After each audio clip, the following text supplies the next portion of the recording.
A storm rages, the old signal box creaks under your trembling hand. A runaway train hurtles towards a junction.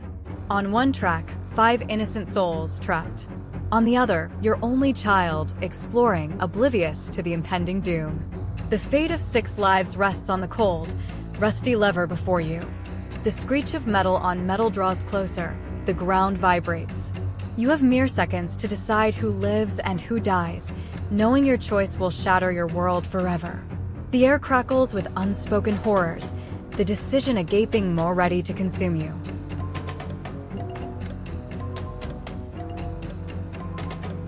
Can you truly choose to sacrifice your own flesh and blood for strangers? Or can you bear the weight of 5 deaths, knowing you could have prevented it? Which agony will define you?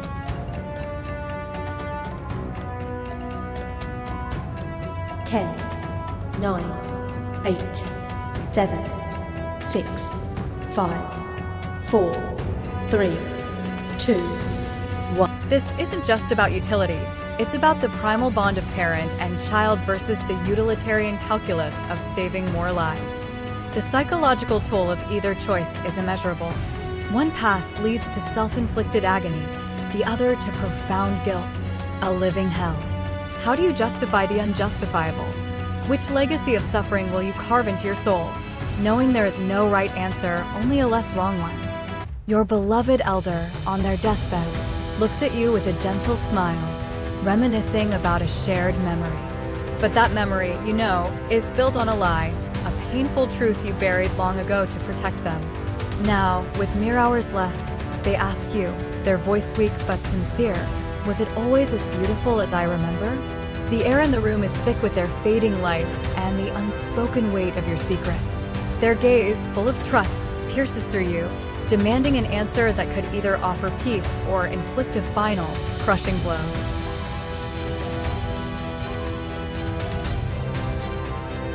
Do you shatter their final moments with a painful truth, or allow them to die in peaceful ignorance? Is honesty always the best policy, even when it causes terminal pain?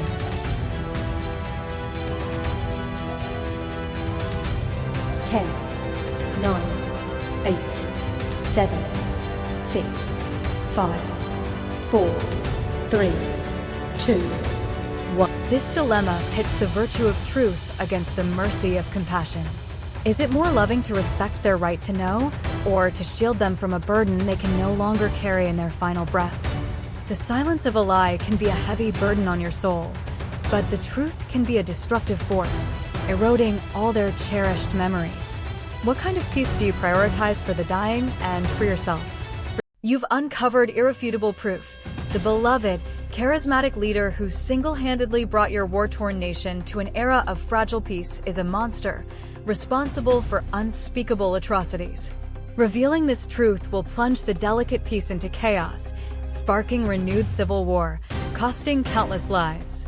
Keeping silent means countless past victims remain unavenged, their cries unheard, and future ones are possible as the monster continues to rule under a veneer of benevolence.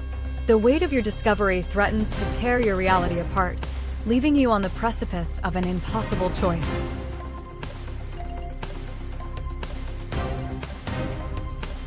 Will you sacrifice the stability of an entire nation for the sake of abstract justice?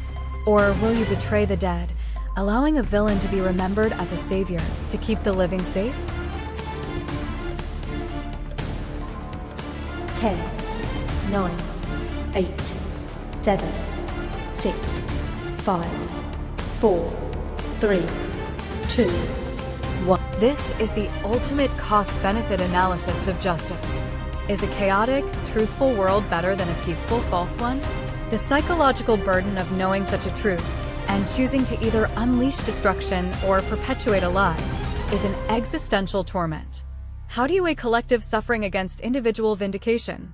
You become both judge and executioner of your nation's future, forever marked by the ghosts of the past and the potential victims of the future.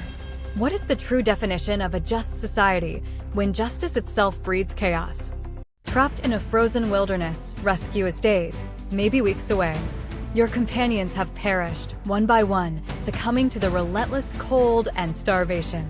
Now only you remain, shivering, delirious, and on the brink of death.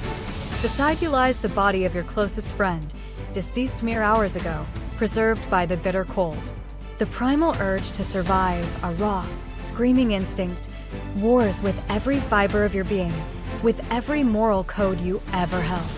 The line between life and death blurs, and an unimaginable path presents itself.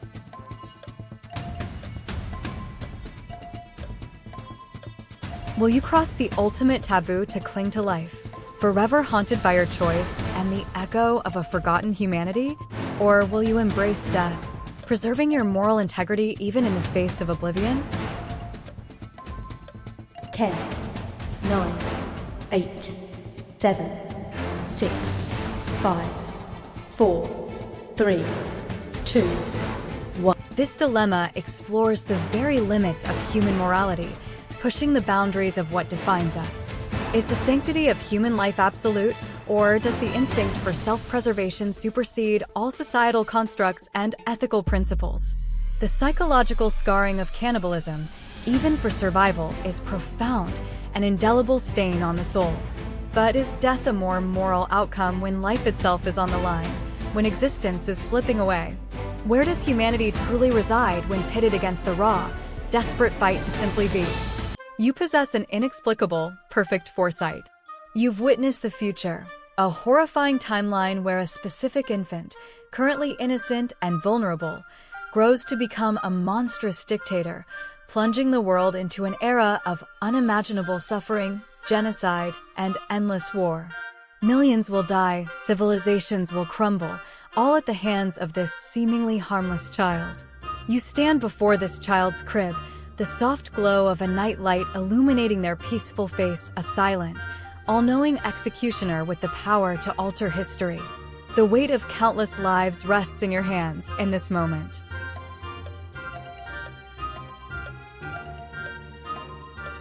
Do you commit an unthinkable act against an innocent to save millions yet unborn? Or do you stand by, allowing pure evil to flourish, knowing the blood of future generations will be on your hands? 10, 9, 8, 7, 6, 5, 4, 3, 2, 1. This is the ultimate preemptive strike, a chilling twist on the nature of good and evil, innocence and culpability. Is a potential future monster less innocent than an actual one?